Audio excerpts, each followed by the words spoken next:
এলো সেই দিন, যেদিন ভগবান নিজেই রথে চড়ে আসেন তার ভক্তদের মাঝে। পবিত্র আষাঢ় মাস, শুক্ল দ্বিতীয়া। পুরীর রাজপথ ভরে ওঠে লক্ষ লক্ষ ভক্তের চিৎকারে, জয় জগন্নাথ।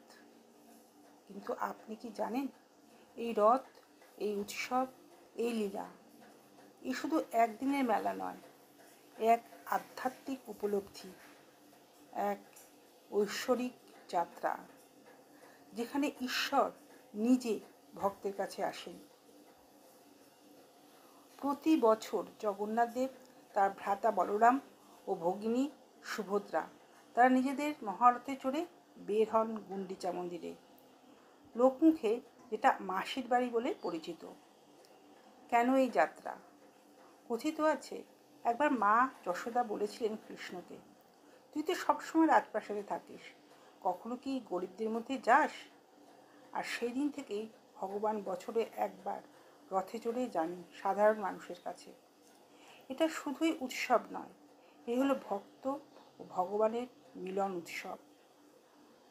3টি রথ, 3টি ভিন্ন রং, প্রতিটি প্রতীক, প্রতিটি এক বার্তা বহন করে। জগন্নাথের রথ নন্দীঘোষ, রং হলুদ ও লাল। বলরামের রথ তালধ্বজ, রং নীল ও লাল। সুভদ্রার রথ দর্পদলন, রং কালো ও লাল। প্রতিটি রথ টানা হয় হাজার হাজার ভক্তের হাতে।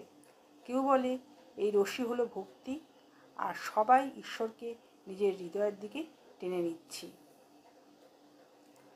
রথযাত্রা শুধুই বাহ্যিক নয়, এর প্রতিটি ধাপে লুকিয়ে আছে দার্শনিক গভীরতা।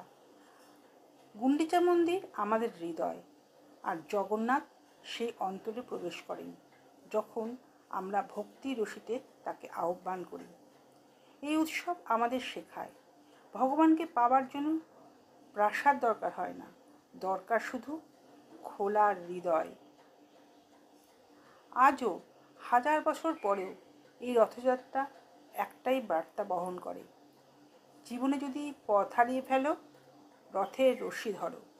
সে রশির অপর প্রান্তে রয়েছেন স্বয়ং জগন্নাথ। আসুন এবারে রথযাত্রায় আমরা শুধু দর্শক না